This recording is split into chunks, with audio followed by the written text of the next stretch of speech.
오늘 설교 제목은 배우지 않는 기도는 가짜다라는 제목으로 하나님 말씀을 증거하겠습니다. 제가 요즘 그동안에 하지 않는 식으로 설교 제목을 쓰고 있습니다. 예전에는 설교 제목을 쓸 때 좀 평범하게 썼습니다. 가능하면. 근데 조금 여러분 들으시기에 좀 자극적이죠? 제가 변심해서가 아니라 이렇게 설교 제목을 하는 이유가 있습니다. 이런 얘기들은 예수님이 그냥 교훈으로 하신 말씀이 아니라 정말 세게 말씀하셨고, 우리가 이거를 제대로 알지 못하면 엉뚱한 신앙생활을 할 수도 있고 엉뚱한 기도 생활을 할 수도 있다라는 걸 아시고 좀 이 설교 제목처럼 가짜 기도를 드리지 않는 여러분이 되기를 바랍니다. 우리 교인들은요, 절대적으로. 그림 하나를 보여드리고 시작할까 합니다. 이 그림이 뭐 하는 기도로 보이십니까? 네. 우리 옛날 이제 시골에 가면 어머님들이, 저도 이제 어릴 적에 시골에 이렇게 가보면 저희 집안은 이제 4대째 기독교 집안이라 이런 모습을 본 적이 없지만 저희 옆집에 계신 그 할머니가 항상 새벽 한 3시, 4시 되면 그 장독대 위에다가 정한수를 올려놓고 이제 그 기도를 드리시는 장면을 제가 종종 봤어요. 도대체 무슨 기도를 하실까요? 여러분, 이 어머님들이 옛날에 왜 장독대 위에다가 정한수를 올려놓고 기도를 하셨을까요? 무슨 기도했었을까요? 그죠? 오직 자기 자식 잘 되게 해달라고, 남편 잘 되게 해달라고, 건강하게 해달라고, 성공하게 해달라고, 돈 잘 벌게 해달라고, 그런 기도를 매일같이 하루도 빼놓지 않고 아침에 일어나서 3시에 일어나서 또 목욕을 딱 하고 아주 정결한 옷을 갈아입고, 네, 그렇게 정성을 다해서 빌었습니다. 누구한테 빌었어요? 1월 성신께 빌었습니다. 비나이다, 비나이다. 근데 우리는 보통 이 말을 한국말로 정안수, 이렇게 알고 계시는데, 정확한 표현으로 하자면 이 물이 정화수입니다. 이 정화라는 게 말 그대로 깨끗한 물을 뜻하죠. 정수기처럼 생각하시면 됩니다. 깨끗한 물을 받아서 그걸 올려놓고 기도를 하는 겁니다. 그러니까 왜 그 물을 올려놨냐면 그 정화수가 곧 자기의 자신이라는 뜻이에요. 그래서 내가 이렇게 정성을 다해서 깨끗한 물로 당신께 기도하니까 내 기도를 반드시 들어주십시오라는 정성이 담겨 있는 거죠. 이거를 사전적으로 뜻을 풀어보면 이런 뜻이 담겨 있습니다. 신에게, 누군지 알지 못하는 어떤 신에게 바치거나 약을 다리는 물로 쓰는 이른 새벽에 길어 부정을 타지 않은 우물물을 일컫습니다. 네, 그러니까 아무도 처음으로 기르지 않았던 새벽에 가장 먼저 일어나서 제일 먼저 물을 뜬 그 물을 담아서 정화수, 그 자기의 신께 정성을 다해서 기도를 했습니다. 그것이 우리 조상들의 신앙이었습니다. 여러분, 그런데 말이죠, 이 신앙이 오늘날 우리 기독교 안에도 있습니까, 없습니까? 제가 직설적으로 말씀드립니다. 있습니까, 없습니까? 네, 있습니다. 그게 뭐예요?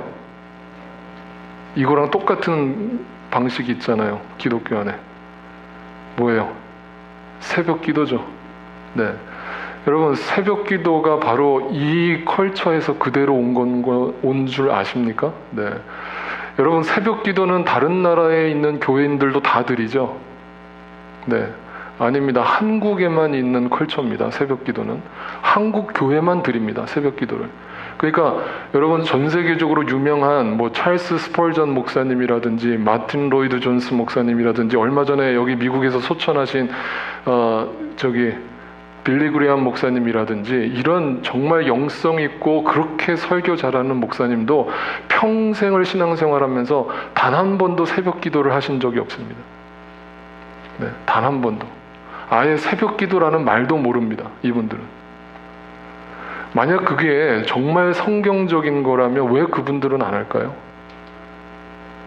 그죠? 그러면 이 새벽 기도라는 정화수를 떠놓고 새벽에 기도했던 거와 똑같은 방식의 새벽 기도는 왜 기독교 안에 들어왔을까요? 왜 한국 교회 안에 들어왔을까요? 그걸 누가 시작했을까요? 네, 여러분, 길선주 목사님이라고 들어보셨죠? 네, 아마 아시는 분은 아실 건데 한국 기독교의 거의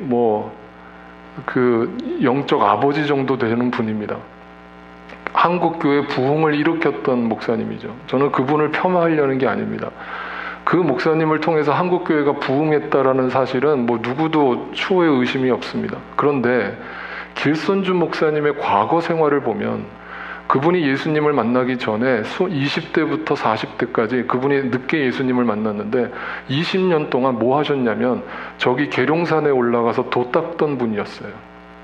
네. 돌을 닦다가 뭔가 이 돌을 닦아도 뭔가 채워지지가 않고 공허한 마음이 있었고 그 공허한 마음에 예수님을 누가 전해줬는데 예수님을 믿게 된 거예요. 그래서 초대 목사가 된 거예요. 한국 기독교에 7명의 최초의 목사님이 있었는데 그 중에 한 분이 길선주 목사님이에요.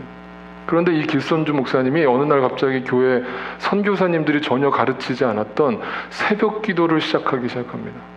그 이유가 뭐냐면 새벽에 정성을 다하면 하나님이 감동을 하셔서 들어주신다. 그러니까 너희도 그렇게 기도해라. 그랬더니 그 당시에 우리 조상들 다른 여러 가지 샤머니즘을 섬기고 있던 우리 조상들이 새벽 기도를 한다니까 열광적으로 교회 안에 들어오기 시작했습니다. 그래서 그 새벽 기도의 부흥은 한국 교회의 부흥과 거의 일치합니다. 그러니까 한국 교회는 왜 부흥했느냐? 새벽 기도 때문에 부흥했다. 이렇게밖에 볼 수 없어요. 그런데 그 부흥이 우리가 성경적으로 얘기하는 진짜 부흥이 아니라 외적 성장이죠. 네.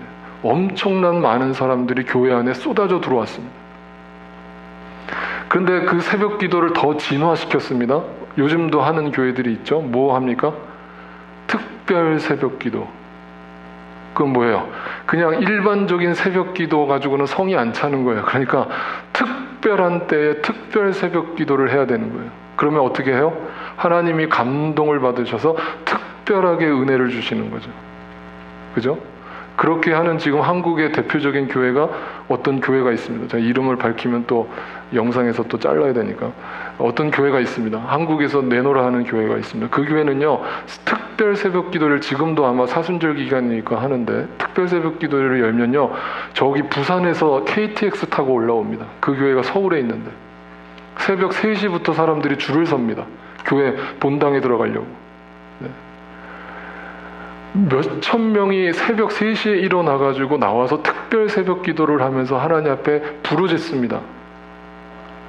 자, 그러면요, 저 여기서 한번 퀘스천이 있어요. 그 새벽 기도가 정말 한국 교회에만 주신 하나님의 특별한 은혜고 다른 세상에 있는 교회들은 하지 않는 특별한 은혜라면 그 은혜를 받은 새벽 기도의 은혜를 받은 한국 교회는 지금 어떻게 됐어야 돼요? 하나님이 특별한 은혜를 주셨다면 세상 사람들한테 다 칭송을 받게 됐겠죠. 그런데 지금 한국교회의 실상은 온갖 세상 사람들한테 지탄을 받는 교회로 변모했습니다. 그게 특별 새벽 기도에 그렇게 부르짖었던 응답이고, 그렇게 새벽마다 절대 빼놓지 않고 기도드렸던, 새벽 기도 안 하는 사람은 직분도 안 주고 교인도 아니라고 강대상에서 협박했던 그 결과가 뭐냐면 손가락질입니다. 자, 여러분 잘 들으셔야 돼요. 지금까지 여러분이 알고 계셨던 기도에 대한 50~60%에 대한 생각과 관념을 오늘 말씀을 통해서 걷어내십시오. 그걸 걷어내지 않으면 여러분 세상 샤머니즘을 섬기는 정화수 떠놓고 기도하는 거라 다를 바 없는 삶을 살고 있는 거예요. 여러분 그 기도 하나님이 안 듣습니다. 어쩌다 들으실지도 모른다고요? 아니요. 성경은 분명히 얘기합니다. 안 들으십니다. 저 귀신은 들을지 모릅니다. 그렇게 새벽 기도를 했는데 복을 받았다는데요. 어떤 사람은요. 그러면 그 복은 하나님이 주신 게 아닐 겁니다. 왜? 예수님이 광야에서 시험 받으실 때 사탄이 예수님한테 뭐라고 유혹했어요? 너 나한테 절하면 내가 세상 부와 명예 다 갖다 줄게. 그게 복이라고요. 그게 사탄이 주는 복이라고요. 하나님 주시는 복은 그런 거 아닙니다. 절대 아닙니다, 여러분. 그러니까 기도는 배워야 됩니다. 뭐가 정말 하나님이 원하는 기도고 뭐가 주님의 기도인지 여러분 알고 기도하시기를 바랍니다. 그래서 오늘 마태복음 6장 9절에서는 예수님이 이렇게 얘기하신 거예요. 그러므로 너희는 이렇게 기도해라. 뭐예요? 기도는 배워야 된다는 거예요. 반드시. 그냥 어디서 주워 들은 거 가지고 샬라샬라 기도하지 말고 옆에서 하는 거 보고서 따라하지 말고 기도는 예수님이 직접 가르쳐 주셨으니까 이렇게 기도하라. 그 외에는 다 가짜다. 네, 이렇게 알고 여러분이 기도 생활을 바꾸실 수 있길 바랍니다.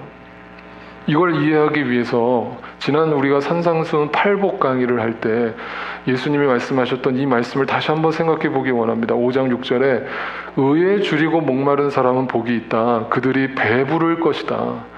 여기서 중요한 단어가 의예요. 의. 이 righteousness라고 하는 단어는 이 땅에서 얘기하는 도덕적이고 윤리적인 정의가 아닙니다. 성경에서 말하는 의, righteousness는 오직 한 가지예요. 예수 그리스도의 복음이고 예수 그리스도의 구원이에요.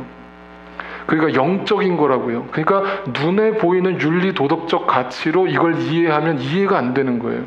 그 의는 하나님의 의입니다. 하나님의 뜻이고 하나님의 말씀이고 복음입니다. 그게 의예요. 그러니까 하나님의 뜻에 굶주리고 하나님의 말씀에 굶주리고 복음에 굶주린 사람은 복이 있다. 그 복이 뭐라고 그랬어요? 이 땅의 복이 아니라 뭐라고 그랬어요? 예수 그리스도 하나님 나라. 네.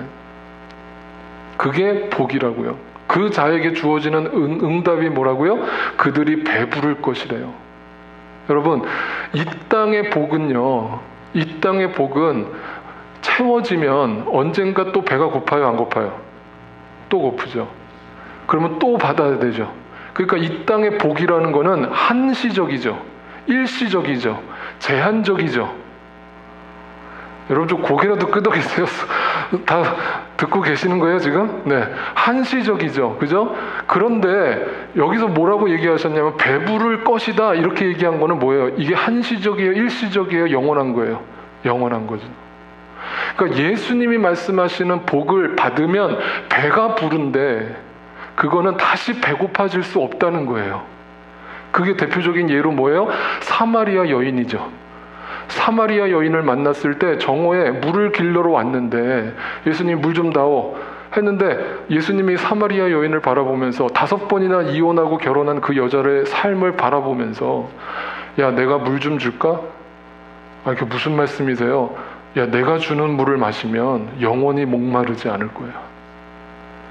네가 먹는 물은 계속 먹어야 되지만 먹어도 계속 목이 마르지만 내가 주는 물을 먹으면 내가 주는 양식을 먹으면 배가 부를 것이고 목이 마르지 않을 거야. 그러니까 그 의에 줄이고 목이 말라야 된다. 이 세상의 가치가 아니라 하나님 나라의 가치를 본 사람이죠. 그 사람만 배가 부를 수 있죠. 네. 그래서 지난주에 제가 설교한 이 구절을 다시 한번 생각해 보세요. 오른손이 하는 일을 왼손이 모르게 해라. 이 말은 무슨 뜻이라고 했어요? 오른손이라고 그랬어요? 아니라고 그랬죠? 오른편이라고 했어요. 왼손은요? 왼편. 그럼 오른편은 뭐예요? 하나님 편이죠? 왼편은 세상 편이라고 그랬어요. 그러니까 구제를 할 때 진정한 구제는 왼편의 일이 아니라 이 세상 사람들이 다 하는 구제가 아니라 하나님이 원하시는 하나님의 방법으로 하는 구제, 그게 진짜 구제다라고 말씀하셨어요. 또 하나 무슨 뜻이에요? 예수님이 원하시는 구제를 왼편은 결코 알 수도 없고 이해할 수도 없다는 뜻이에요. 그죠? 뭔가 달라야 되죠. 세상과.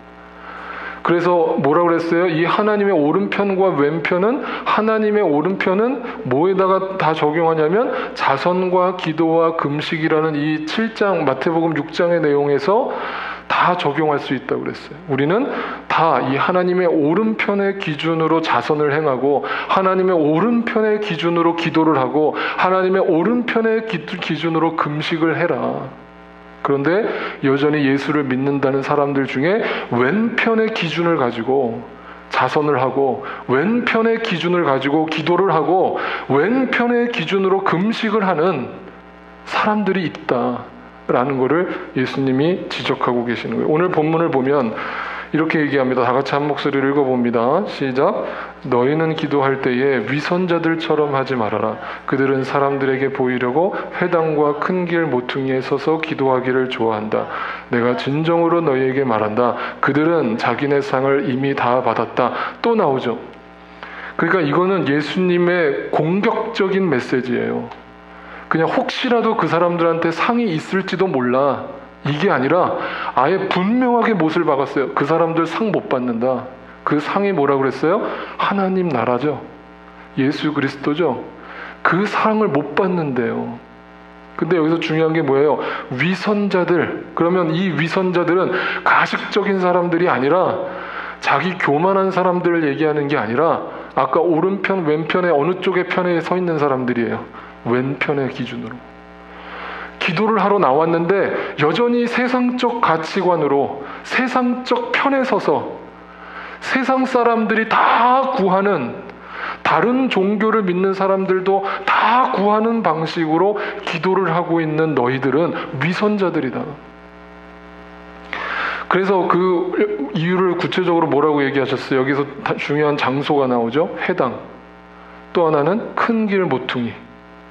여러분 이거를 이렇게 1차적으로 생각하시면 안 돼요. 그냥 당시 회당은 오늘날로 얘기하면 교회, 큰 길 모퉁이는 대로, 이렇게 광장 이런 데 서가지고 하나님 나에게 은혜를 베풀어 주시고 나에게 복을 주시고 이렇게 기도하는 걸 하지 말라는 뜻이 아닙니다. 네, 그렇게 1차적으로 해석하지 말고 이 회당이라는 장소와 큰 길 모퉁이라는 장소는 뭘 얘기하냐면 다 두 가지가 같은 뜻이에요. 성전과 성전 앞마당을 얘기하는 거예요. 그러면 이제 구약을 배우신 분들은 금방 아실 거예요.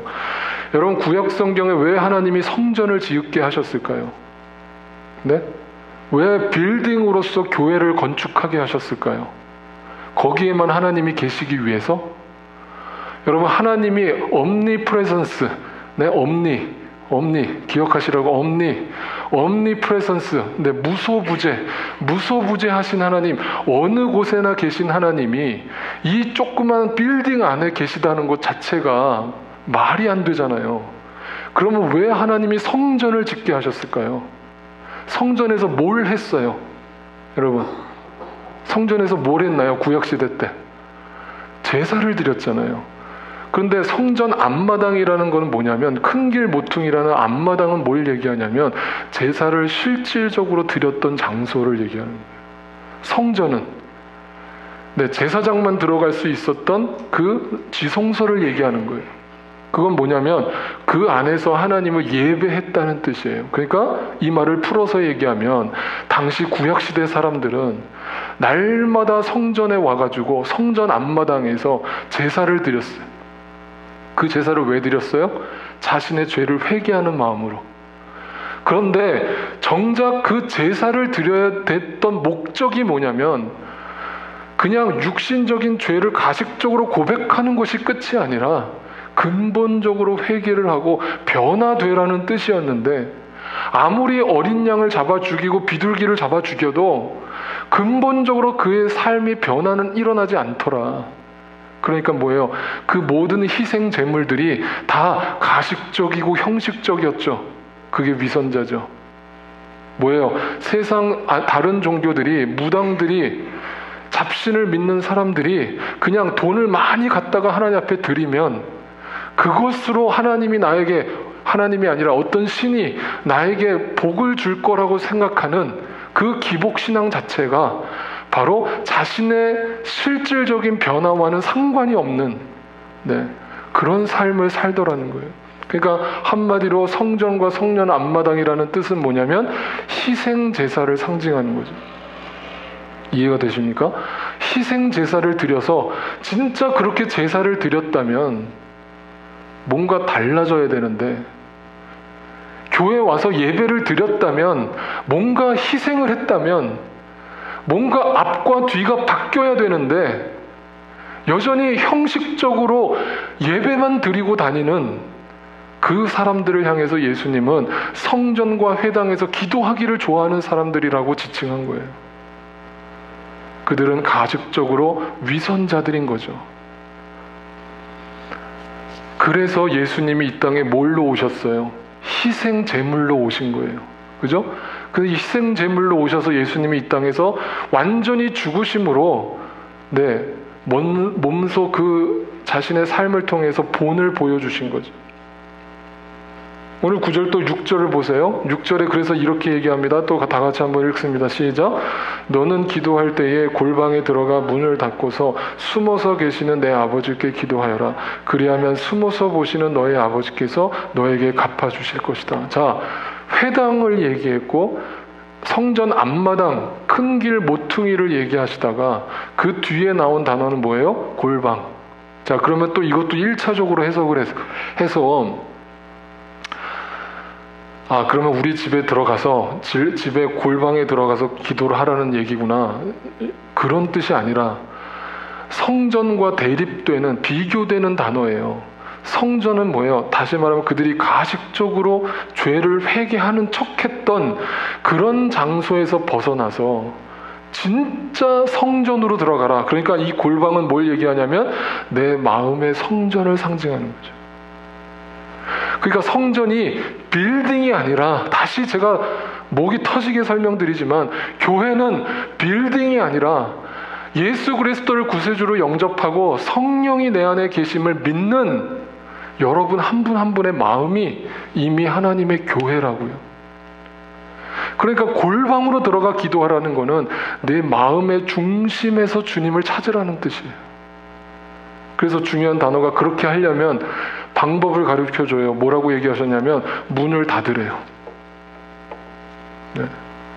여러분, 골방에 들어가는데 잘 들어보세요. 이거는 무슨 뜻이냐면 내 마음의 방에 들어가면 자연적으로 내 뒤에 문이 닫히게 돼 있어요. 내가 하나님을 만나기 위해서 내 중심에서 내 마음의 성전에 들어가면 이 세상을 향해서 열려있던 내 마음의 문이 닫히게 돼 있다고요. 이해가 되세요? 그러니까 이 골방에 들어가서 기도하는 사람 마음속에 여전히 세상적 근심과 염려에 사로잡혀서 기도를 할까요? 아니요. 문이 닫혀야 된다고요. 이 말은 무슨 말이냐면, 여러분 출애굽기를 보실 때 아시지만 이스라엘 백성이 홍해를 건넜어요. 그 다음에 하나님이 어떻게 하셨어요? 홍해를 계속 열어놓으셨어요? 홍해를 닫아버리셨잖아요. 그건 뭐예요?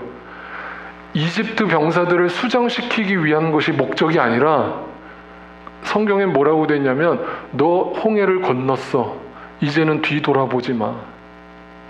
이제는 세상을 향해서 문을 닫어. 언제까지 세상적 가치관과 왼편의 기준을 가지고 나한테 기도하러 나올 거야? 기도 와서 온갖 잡생각은 다 하고, 기도하면서 온갖 그냥 이 세상 복만 기도하고, 그건 골방이 아니라 여전히 회당과 큰 길 모퉁이에 서 있는 거예요. 교회를 다니면서도. 여러분, 다시 말씀드리지만 이 말씀은 불신자들한테 하는 얘기가 아니라 예수 잘 믿는다는 신자들한테 하고 계시는 메시지라는 것을 여러분 기억하세요. 그렇게 골방에 들어가서 기도하라고 말씀하신 주님이 마태복음 6장 7절은 또 이렇게 얘기합니다. 또 같이 읽습니다. 시작. 너희는 기도할 때에 이방 사람들처럼 빈말을 되풀이하지 말아라. 그들은 말을 많이 하여야만 들어주시는 줄로 생각한다. 그러니까 이 여전히 왼편의 기준으로 기도를 하는 사람들의 특징이 뭐냐면, 골방이 아니라 회당 가운데 내 마음의 성전이 아니라 외적 가식에 처해 있는 사람들은 기도를 하면서도 말이 많아요. 여러분, 빈말을 되풀이하지 말라는 뜻이 뭘까요? 한마디로 말을 많이 한다는 뜻과 일치하는 뜻이에요. 이 말을 한번 생각해 보세요. 이렇게 설명드릴게요. 여러분이 기도를 하러 나왔는데 골방에 들어가 있지 않은 상태, 내 마음의 성전에 들어가 있지 않은 상태로 기도를 하는 사람의 특징이 뭐냐면 여전히 골방 밖에 있는 거예요. 그러니까 세상적 근심과 염려 속에 사로잡혀 있는 상태로 하나님께 기도를 하고 있는 거예요. 나름대로 열심히 기도하고 있어요. 새벽 기도도 빠지지 않고 통성으로 기도를 해요. 근데 결정적으로 그 사람들의 큰 문제는 뭐냐면 말이 많아요. 그 말의 뜻은 뭐냐면 여전히 두려워한다는 뜻이에요. 누구처럼? 이방 사람들처럼. 이방 사람들이 누군데요? 믿음 없는 자들처럼. 믿음이 없다는 뜻이 뭔데요? 여전히 두려워한다는 뜻이잖아요. 그러니까 이런 거예요. 주여를 외친다. 주여를 외쳐서 막 부르짖어서 기도하는 사람들의 특징이 뭐냐면 내 안에 주님이 계시잖아요. 왜 그렇게 소리를 바락바락 질러서 주님을 찾아요? 그러면 주님이 못 들으세요? 말을 막 이렇게 주시고 저렇게 해주시고 막 폭포수처럼 기도를 쏟아내는 사람들을 들어보면 주님이 그걸 몰라서 그렇게 얘기를 하는 거예요? 기도를 하는 거예요? 그래서 말이 많다는 것은 이방 사람들처럼 기도한다는 뜻이고 그것은 믿음이 없다는 뜻이고 그거는 정확하게 얘기하면 기도를 하면서도 여전히 세상의 풍랑 때문에 두려워하면서 기도하는 사람들이 고래고래 소리를 지르고 주님 앞에 말을 많이 한다는 뜻이에요. 아시겠어요? 그러니까 이 말을 예수님은 이렇게 표현을 했어요. 오늘 8절을 다 같이 또 읽습니다. 시작. 그러므로 그들을 본받지 말아라. 하나님 너희 아버지께서는 너희가 구하기 전에 너희에게 필요한 것이 무엇인지를 알고 계신다. 여러분 이거 믿으시죠? 네? 여러분이 꼭 기도를 해서 고래고래 소리를 질러야 주님이 들으시는 거예요? 그때야 아 네가 그게 필요하구나 하고 아시는 거예요? 그건 하나님이 아니죠. 하나님이라면, 전능하신 하나님이라면 내가 이미 기도도 하기 전에 주여라는 말도 뱉기 전에 나는 지금 네가 뭘 필요로 하는지 알아. 그러니까 이 말을 바꿔서 얘기하면 무슨 말이에요? 그러니까 말을 많이 하지 마. 내 앞에서 고래고래 소리 지르지 마. 알아. 내가 누군데, 내가 너를 만들었는데, 너는 내 자식인데 내가 왜 너를 몰라? 그러니까 두려워하지 마. 두려워하지 마. 세상 풍랑에 빠지지 마. 그러니까 이제 제발 진정하고 calm down. 진정하고 제발 믿어. 기도할 때.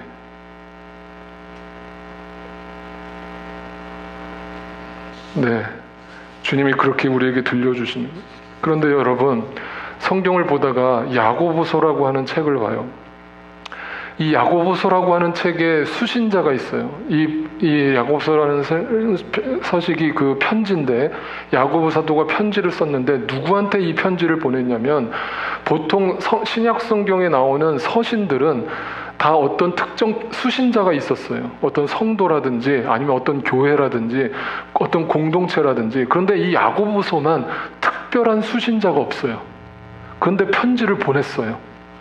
근데 나중에 밝혀진 건 뭐냐면 이 야고보서라는 책의 수신자가 누구냐면 당시 사도들이에요. 12제자들이라고요.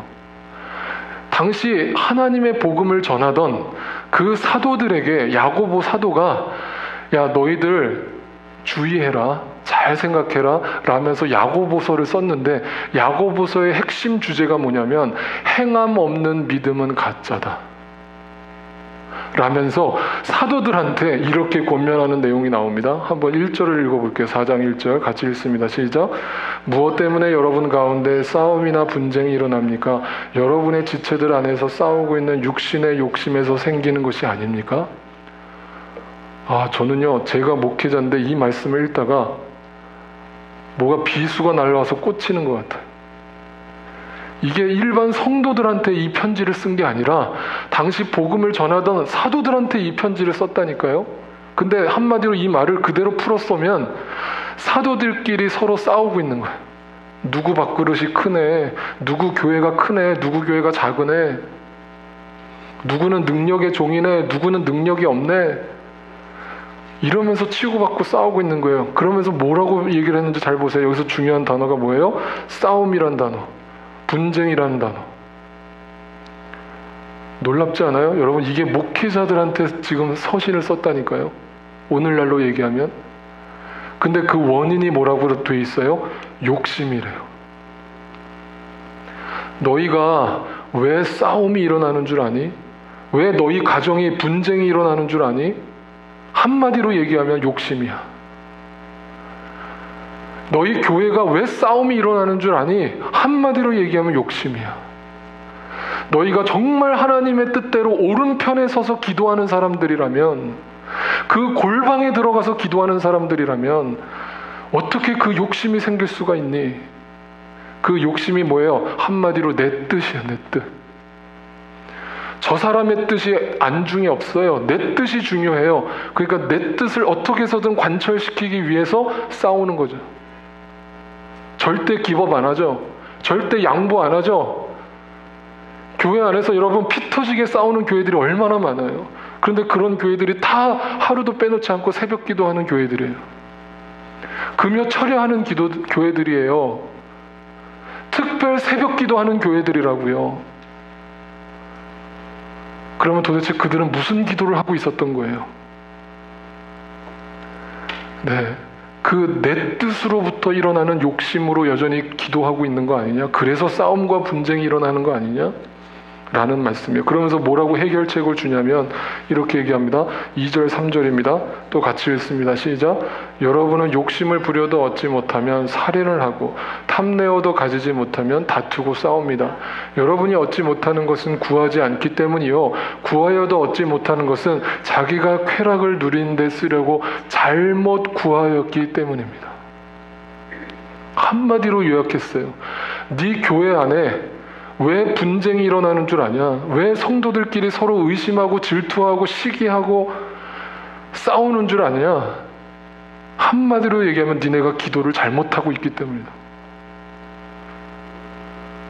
한국 교회야, 새벽 기도에 대한 열심만 강조하지 말고 진짜 기도가 뭔지를 제대로 가르쳐서 성도들이 욕심으로 기도하지 않게 해라, 이 말이에요. 여기서 중요한 단어는 살인이에요. 살인.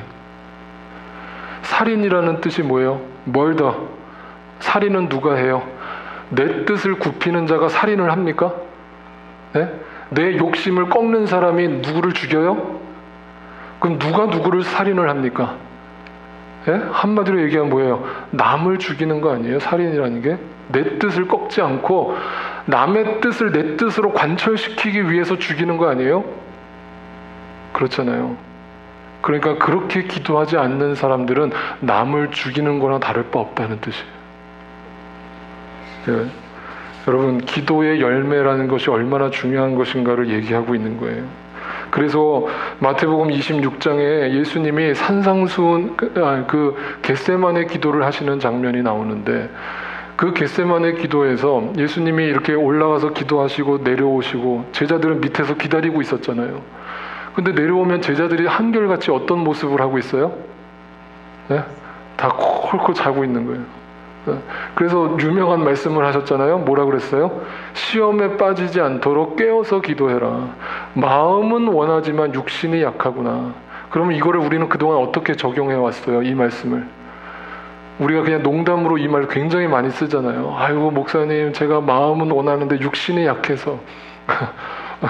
여러분, 그렇게 이제부터 적용하지 마세요. 이 말씀 그런 뜻이 아니에요. 여기서 중요한 단어가 뭐랑 연결되냐면 깨어서 기도하라는 거예요. 이 말은 새벽에 일찍 일어나서 기도하라는 뜻도 아니고 밤에 잠자지 말고 기도하라는 뜻도 아니고 자다가 벌떡 일어나서 기도하라는 뜻도 아니고 뭐예요? 너희의 영이 깨어야 된다. 골방으로 들어가야 된다. 하나님의 뜻이 무엇인지를 알고 오른편에 서라.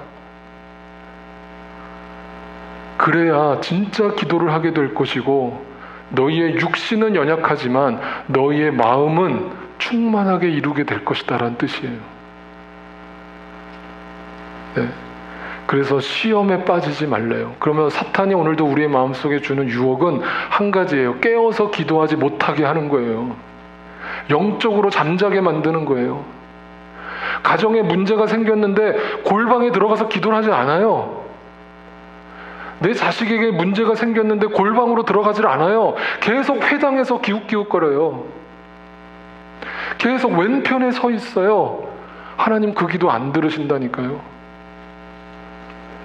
네, 중요한 거예요, 여러분. 그래서 예수님이 이 겟세마네 기도에서 그 중요한 뜻을 이렇게 말씀하셨어요. 예수께서 다시 두 번째로 올라가셔서 기도하셨다. 나의 아버지, 내가 마시지 않고서는 이 잔이, 여기서 이 잔은 뭐예요? 예수님이 십자가를 지고 죽는 거죠. 그 죽는 것이 내게서 지나갈 수 없는 것이라면, 내가 피할 수 없는 것이라면 아버지의 뜻대로 되길 원합니다. 그런데 여기서 중요한 단어는 뜻대로 되기 원합니다가 아니에요. 이거 너무 잘 알잖아요. 두 번이에요, 두 번. 그런데 그 다음 구절은 더 충격적으로 얘기해줘요. 그거를 3번 기도하셨대요. 성경에서 3이라고 하는 숫자는 중요하다고 그랬어요. 그건 뭐예요? 완전수예요. 같은 말씀으로 3번을 똑같이 뭘 위해서? 골방에 들어가서 자신의 뜻을 죽이고 두려움과 이 세상에 열려있던 문을 닫아버리고 하나님 앞에 완전히 굴복해서 진짜 기도를 드린 사람의 열매가 뭔 줄 아는가? 내 뜻대로 마옵시고 아버지의 뜻대로 하옵소서.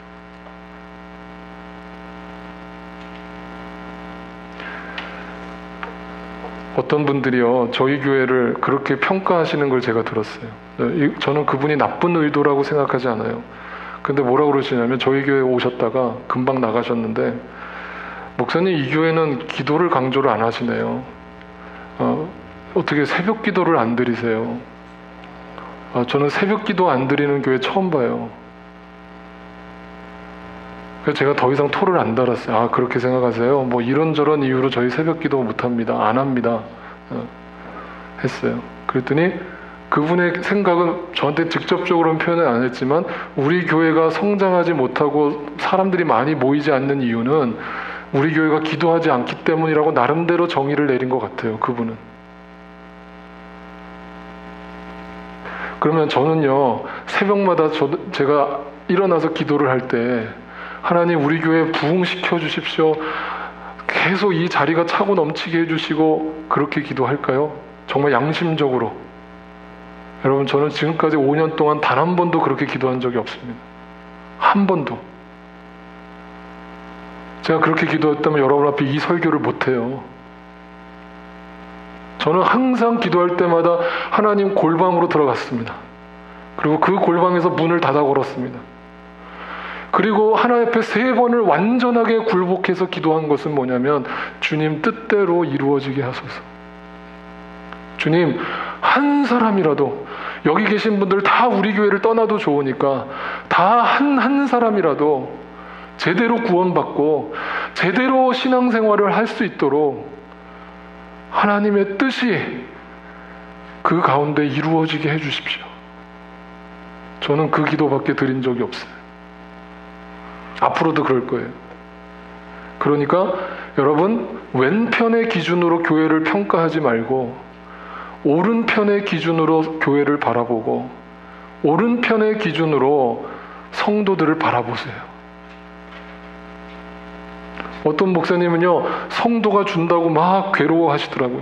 아이고, 막 성도가 몇 명이 나갔어 그러면서 교회가 막, 저는 그래서 교회 몇 명이나 되세요? 그랬더니 여전히 한 50명밖에 안 돼.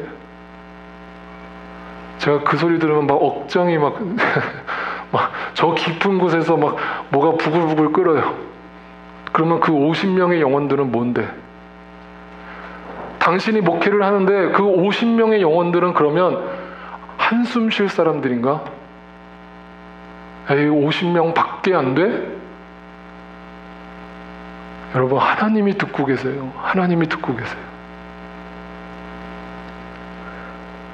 그러면 여러분, 그래서 요한 오늘 26장의 3번에서 이것을 통해서 우리에게 주는 응답은 뭐냐면 평안이에요. 평안이에요. 마지막으로 요한복음 17장에 역시 겟세마네 기도가 나와 있는데, 거기에서 예수님이 하나님한테 이렇게 구체적으로 기도하셨다는 것을 얘기하고 있어요. 17장 15절에서 17절입니다. 예수님이 죽기 전에 겟세마네 기도에서 하나님께 기도했던 내용은 뭐냐면 이겁니다. 주님, 내가 아버지께 빕니다. 그들을, 여기서 그들이라는 건 우리예요. 우리를 세상에서 데려가시는 것이 아니라, 하나님, 저들이 연약하니까, 저들이 부족하니까, 여전히 죄를 짓고 있으니까 아예 저들을 죽여서 다 천국 데려가십시오, 이렇게 기도하는 게 아니라, 하나님, 저들이 이 세상에 사는 동안에 악한 자들에서 저들을 지켜주십시오. 그 이유가 뭐예요? 사고 안 당하게 해달란 말이에요? 교통사고 안 나게 해달란 말이에요? 아니라 영적으로 잠자지 않게 해주십시오. 영적으로 깨어있게 해주십시오. 왜? 내가 세상에 속하지 않은 것과 같이, 내가 오른편에 서 있는 것처럼 저들도 나와 같이 지금 오른편에 섰기 때문입니다. 그러니까 저들을 날마다 진리로, 하나님의 말씀으로, 하나님의 뜻으로 그들을 거룩하게 해주십시오. 세상과 구별해 주십시오. 세상 종교들이 다 하는 그런 소원을 아뢰지 않게 해주십시오. 저들을 악에서 지켜주십시오 라고 예수님은 돌아가시기 전날 밤 우리를 놓고 간절하게 기도하셨어요. 저는 그 기도의 제목에 우리가 응답해야 된다라고 믿어요. 그럼 이제 구체적으로 이런 질문이 이제 우리에게 생깁니다. 도대체 그러면 어떻게 그런 기도를 드릴 수 있습니까?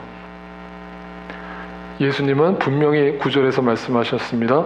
그러므로 너희는 이런 세상 사람들이 다 하는 그런 기도에 빠지지 말고 이제부터 내가 가르쳐주는 기도를 따라서 해라. 그 기도의 방법대로만 해라. 그렇다면 반드시 하나님은 그 기도를 들으시고 응답해 주실 것이고 너희에게 진정한 복을 내려주실 것이다.